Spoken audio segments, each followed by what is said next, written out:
Hello, everyone, and welcome to this week's edition of the Just Us Marks Wrestling Recap Show. I am the Athletic Geek. Wow, a lot of stuff to talk about this week. Couldn't really do a show during the week because I'm just recovering from the weekend itself from last week. But holy shit, was it big in all aspects.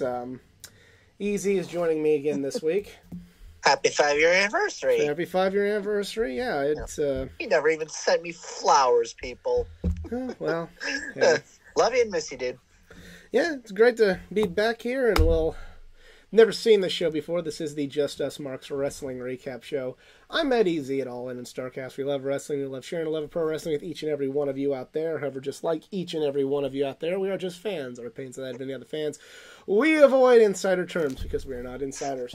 We are not wrestlers. We are just a bunch of marks, and oh boy, do we have a lot to talk about. There were 2 pay-per-views last week, both of them very good in my opinion. We had some, maybe the last stand of the biggest drama that's hit AEW since its inception. And, but most importantly than all of that, we have prizes to give away. We had an all-out... we did something different. We did all-in and all-out total contest since there were 2 pay-per-views in 2 weeks. So we combined totals from all 3. We had 3... 1, 2, 3, no drawing, no nothing. We had a solid first, a second, and a third. We had a solid podium with Bob winning first, Mo winning second, and Zach winning third. So we're just going to... You get golf claps. We're going to start with Zach. He wins a comic book for scoring third, and his comic book is Batman Detective Comics number 1044. Mo wins a comic book, and it is The Flash number 772, and he gets an action figure as well. And his action figure is a Rock action figure. Oh. Old school one. And... like the old Rocky, his first gimmick, or just... No, like a year 2000 Attitude Era Rock figure, okay. But that was 22 years ago, so it's old now.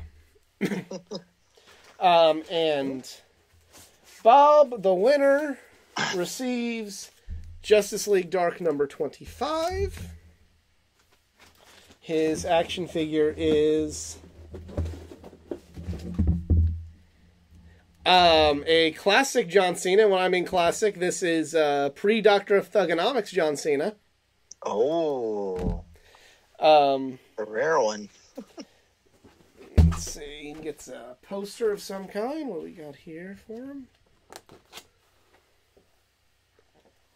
He gets an autographed picture of the Headbangers. A DVD.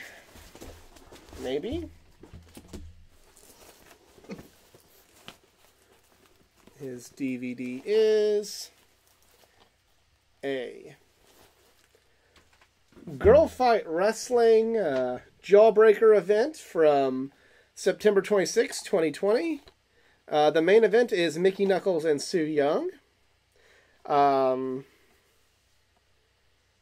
Also on here we have a match between Sky Blue and Billy Starks. So 2 future AEW women's wrestlers competed in that match. And the t-shirt is a Bailey is my role model t-shirt. So congratulations to all of our winners. Reach forward here and put them in the desk drawer. So these rambunctious cats that seem to be invading the area will will not affect these prizes in any way, shape, or form. Put the t-shirt in there as as well. And now the cats will not harm you folks' prizes. So thank you to all of you who participated, and I guess the next contest will be for Full Gear. We will not do one for Wrestle Dream. We will do one for Full Gear. All right, so Payback. We watched this, or tried to watch part of this in the hotel after attending StarCast. I had family visiting, so I didn't see any pay-per-views. Well, I mean, I know this is an unpopular thing to say, especially on the internet, but I really like this show. Going match by match. Becky Lynch and Trish Stratus in a steel cage. That was great. Kind of, if that ends up being Trish's last match, that was a good one. LA Knight defeated The Miz with John Cena as special referee. This was an entertaining segment, and you can tell they really got high hopes for LA Knight, so digging that. Rey Mysterio defeated Austin Theory.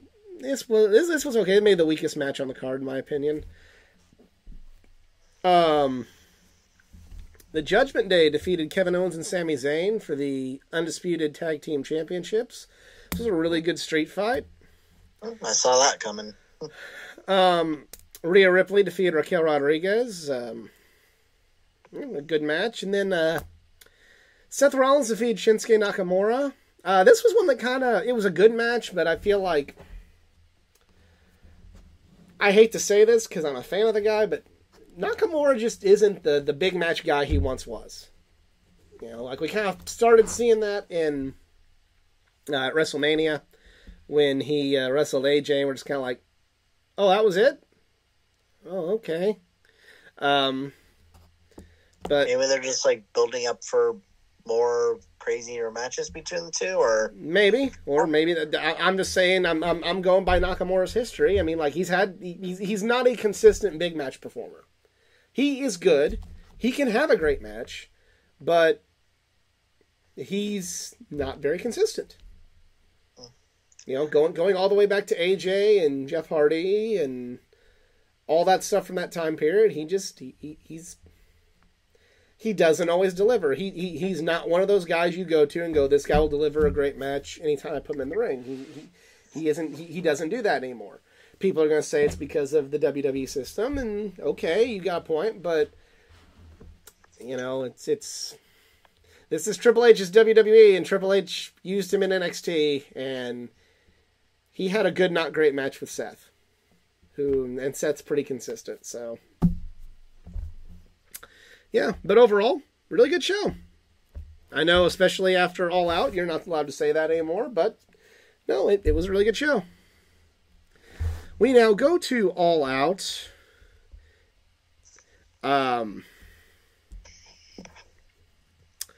Start with an over-the-budget charity battle royal that was won by Hangman Page. They seem to be going somewhere with this after watching Dynamite with Hangman, so I'll give it a chance, but Hangman Page being in a pre-show battle royal does not set well with me. It really doesn't. I'll give this next storyline a chance. I'll see if they turn it into something. But if they don't really knock it out of the park and kind of correct the course with this storyline of Hangman, this isn't good. I mean, even Swerve Strickland called him out for the fact that you were a main event in your pay-per-views. Now you were a pre-show. I mean, yeah. I mean, I mean, like, I'll you know, I'm giving them the benefit of the doubt. Hey, they seem to have a direction, and if the direction ends up being good, no issue. But you know, they're either gonna. It's one of those. They're either gonna knock it out of the park or they're gonna strike out. There's no real middle ground with this. Yeah. There's no base hitting a single or a double with this. No, you're either going to get the best thing or the worst thing with this. Hikaru Shida, Willow Nightingale, and Sky Blue defeated Athena, Mercedes Martinez, and Diamante. I like pretty well everybody involved in this match, but this was just kind of It's kind of a multi-woman match. Like nothing memorable about it. And I hate to say that, but there really wasn't. It is what it is. And speaking of something there that had nothing memorable about it, and this kills me to say, The Acclaimed and Daddy Ass with Dennis Rodman defeated Jeff Jarrett, Satnam Singh, and Jay Lethal with Sanjay Dutt and Karen Jarrett. I mean, people in Chicago were excited to see Dennis Rodman. Because Scottie Pippen was unavailable. Well, and Dennis Rodman actually wrestled. True. But if you wanted somebody who was actually respected on the Bulls. But Dennis Rodman actually wrestled. Huh? Dennis Rodman has ties to the wrestling business, and Scottie Pippen does not. I'm just stating my opinion. Scottie Pippen never wrestled or had any ties to wrestling, and Dennis Rodman did. So therefore, there's a wrestling connection there. This match is just not good. You know, compare, and I get, you know, that you can only do so much. This was a bad match. This was straight up a bad match. And not everything's going to be a winner. But they did tell a good story with The Acclaimed and Daddy Ass winning the six-man titles. But, you know, boy, did it kind of hurt after 1 year later, after the crowd was so hot for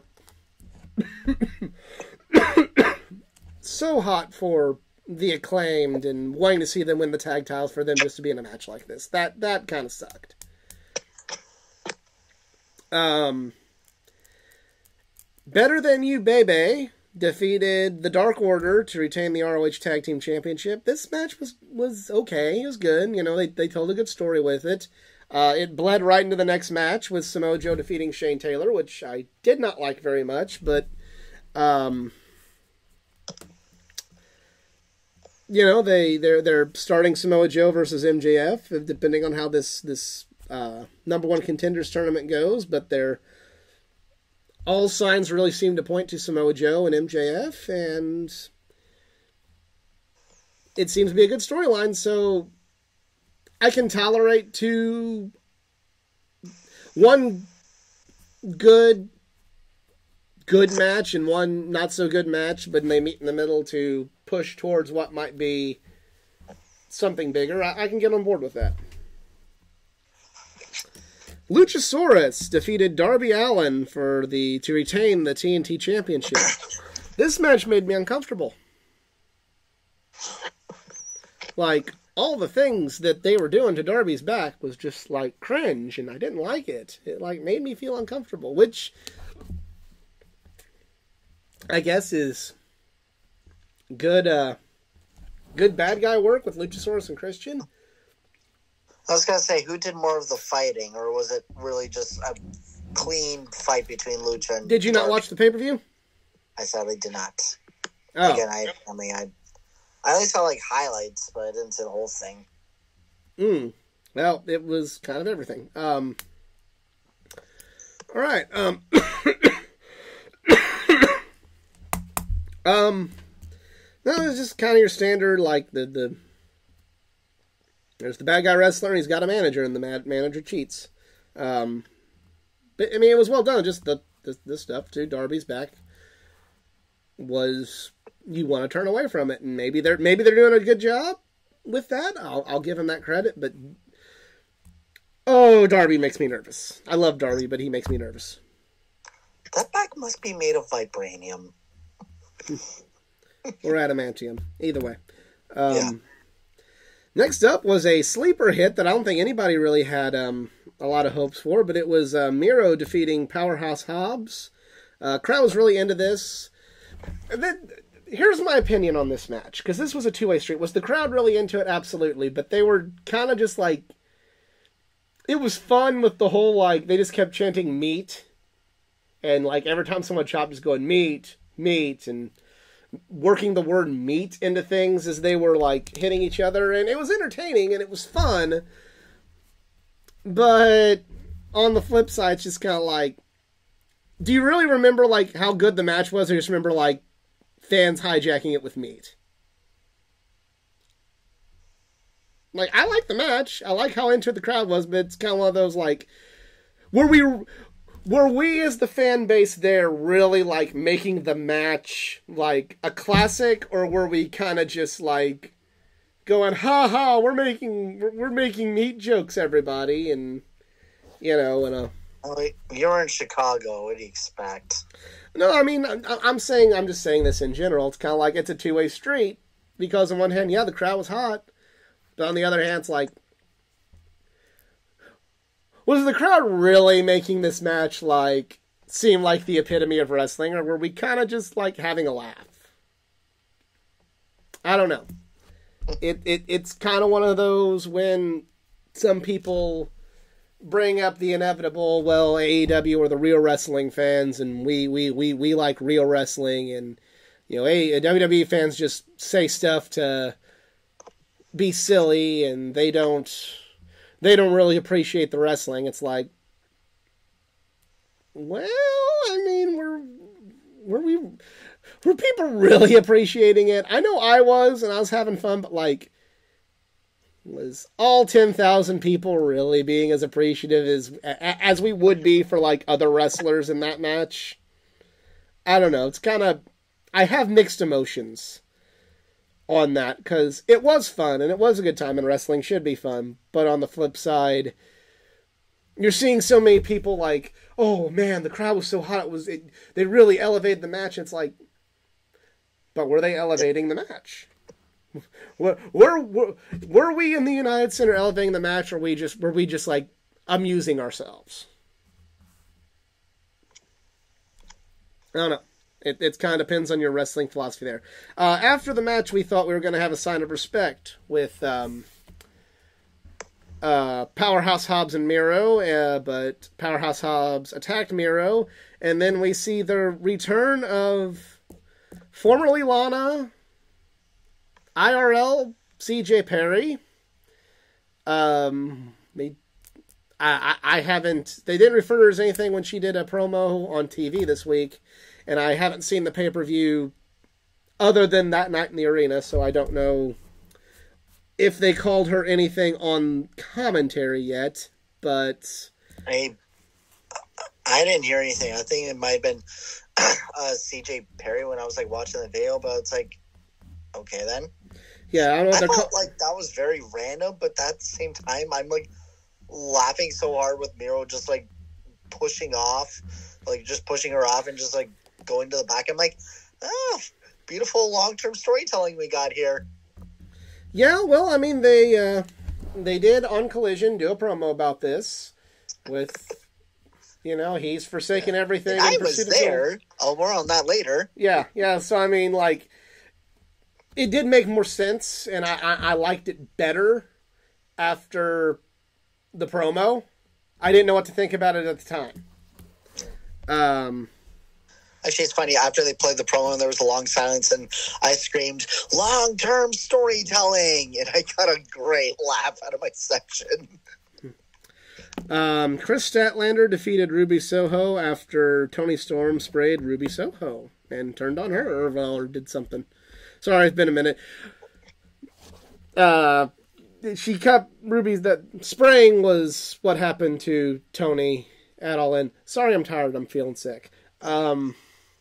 Are we seeing like an Outsiders? Yeah, we're kind of seeing like Toni Storm stopped the Outsiders or the Outcasts from. I'm really tired. You're fine. From kind of doing dastardly things, and Chris Statlander ended up winning, and it was.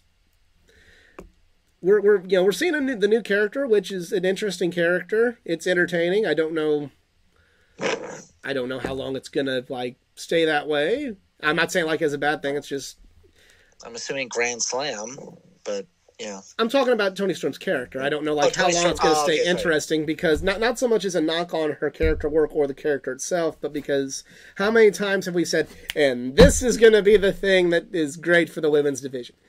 It doesn't work. And then something else comes along, and that's going to be the thing that's going to make the women's division great in AEW for years to come.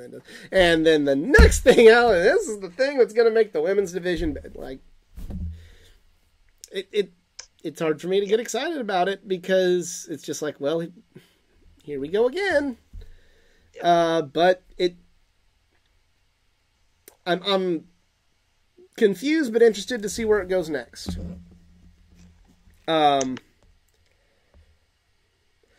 Next match, Bryan Danielson came back and took CM Punk's place for what was supposed to be CM Punk's spot. And he defeated Ricky Starks by technical submission, according to Wikipedia. Basically, Ricky Starks just passed out in a strap match. This was my favorite match on the card. I bet it wasn't CJ's. No, it wasn't, but it was... I'm not even saying that like to be a smart aleck. Like, it was just like, it was a really good match. Like, Ricky wrestled well. It was brutal. Everybody got their stuff in. Bryan won, but Ricky looked great, not tapping out to Bryan. If, like, you could write something perfectly for this situation, it was this match. No, they played, like, highlights of that Collision last time. That was amazing. Yeah. Next up, we have the Blackpool Combat Club. Claudio Castagnoli and Wheeler Yuta. They defeated Eddie Kingston, Katsuyori Shibata. This was a good match. Poor Eddie. He's breaking our heart. Always losing. Making me sad. Konosuke Takeshita defeated Kenny Omega. I was shocked by the ending because but I guess it just shows that there's going to be more to this program with Takeshita and Omega. I liked this match a lot, but I feel like I had such a standard built up for it in my mind that it just was going to be impossible to live up to, but it was still a really good match. Not as good as Bryan and Ricky, but not as good as Bryan and Ricky, or another match I'm going to talk about shortly, but not next. But yeah, it was still good with Takeshita and Omega. Bullet Club Gold defeated FTR and the Young Bucks. My least favorite match on the card, and I'm not just saying that because Jay White was involved. Like, this match to me, according to Wikipedia, this match was 21 minutes, 35 seconds, and it was probably twice the length that it needed to be. This match is to me was the epitome of overstaying its fucking welcome. Like, hey, why don't we just end the match now? No, we gotta do this thing. Oh, why don't we just end the match now? No, we gotta do this thing now. Hey, this match has ceased being good. No, we gotta do this thing now. Awful. Hated it. Hated it. Or I'm sorry, I liked it for the first 10 minutes. And then after that first 10 minutes, I hated it. And then it went from like, hey. I think the fact that it's the penultimate match that you're going to drain the audience big time.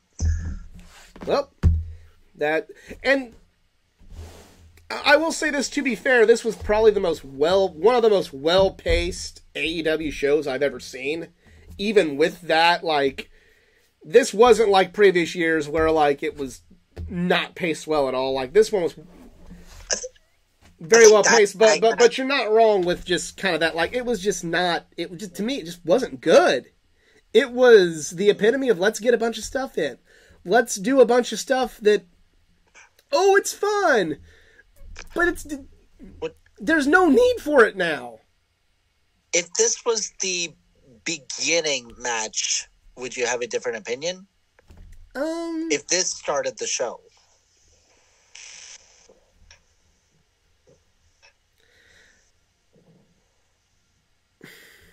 See, I don't know, because Better Than You Baby versus the Dark Order was a good opener. Well, that could have been like the middle of card. I would say I would have... If it would have opened it, I maybe wouldn't be saying that I hated it, but I still don't think I would like it. I would maybe think it was okay. Like, I would have probably maybe like... If it opened the show, or... The penultimate. If it opened the show where they put it after, you know... Because you needed Joe and Taylor to be after Better Than You Bebe's match, because of how they were telling that story. So, if they were to have put this match, 6 on the whole card, 3rd on the main card, I would maybe say like it was it was okay. But yeah, I didn't like it at all. I had fun for the first 10 minutes, and there's a few like, oh, that's fun, and then like there just came a hard point after like a couple near falls, all just going like, okay, this is dumb. Like this is just stretching for the sake of stretching. This is moves for the sake of moves. This is look at the thing we did for the sake of look at the thing we did. And by the end of it, I hated it. Come at me. Come at me for shitting on. And I'm an FTR fan too. Come at me. Even fellow FTR fans, please come at me. Please. If you want to come, let's dance, cuz I hated it. But I did not hate the main event, however. Which, because of the individuals involved, brought everybody back. Jon Moxley defeated Orange Cassidy for the International Championship. This match was a masterclass in storytelling.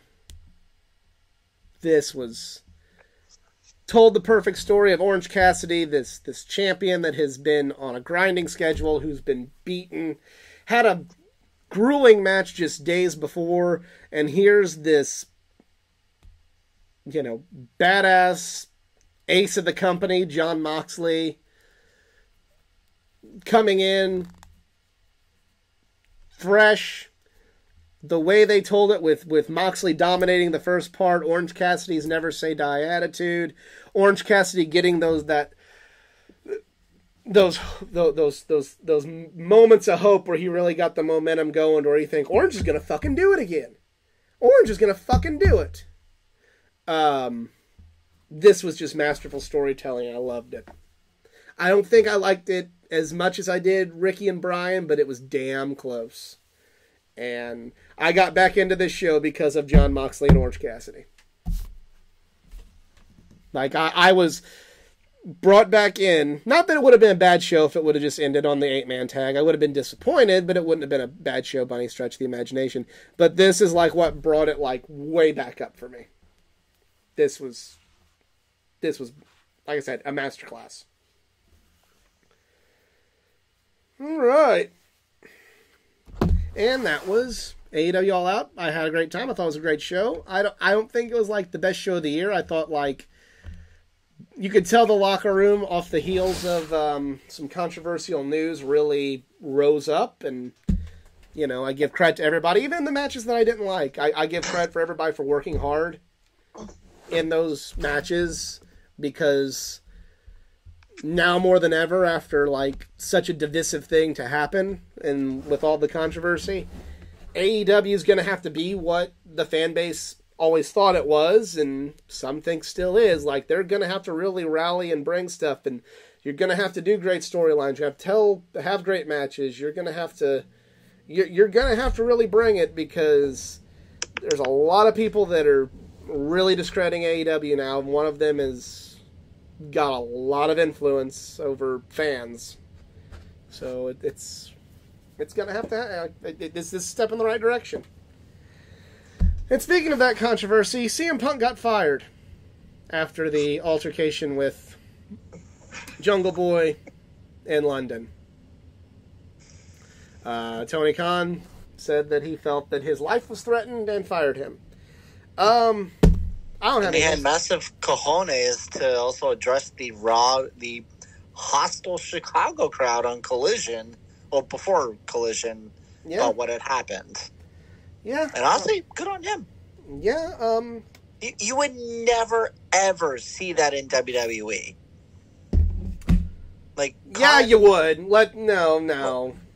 Look, it's not as like... At least, like, addressing, like, real-life situations before an era. I mean, maybe they've done it before, but... Okay, this is not an apples-to-apples comparison, but when Vince McMahon was getting called out, he showed up on fucking SmackDown. Don't say that doesn't happen. I'm not saying that... It's not a good ethical thing to happen, and Vince McMahon was kind of a dick for doing it, but he still fucking did it. It's not a good thing, but...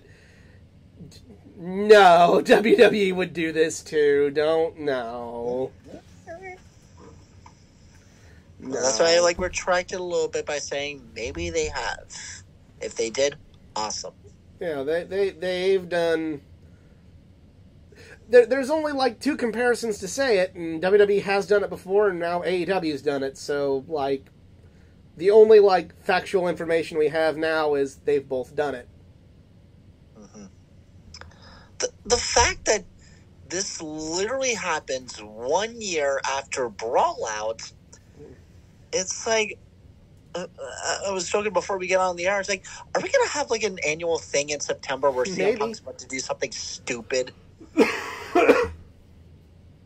Maybe. Like the first time around, it was through just one stupid question that set him off, and now this one is you just didn't want Jack Perry to go through glass or whatever. I'm like, and I'll admit Jack Perry was kind of like poking the bear, which maybe you shouldn't do, but like there's good and bad reactions to it, and CM Punk chose the worst reaction.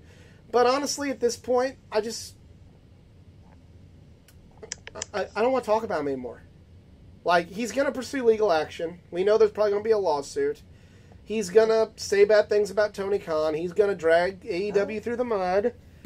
We're still waiting for that explosive reaction, and it's been like 2 weeks now. I haven't heard it how yet. long did it take him for him to, like, completely, like, unearth all the crap that happened to him in WWE?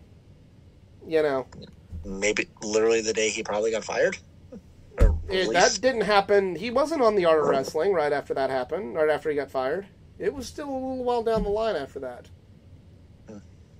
He didn't do Colts podcast and blow the lid off everything right after he got fired.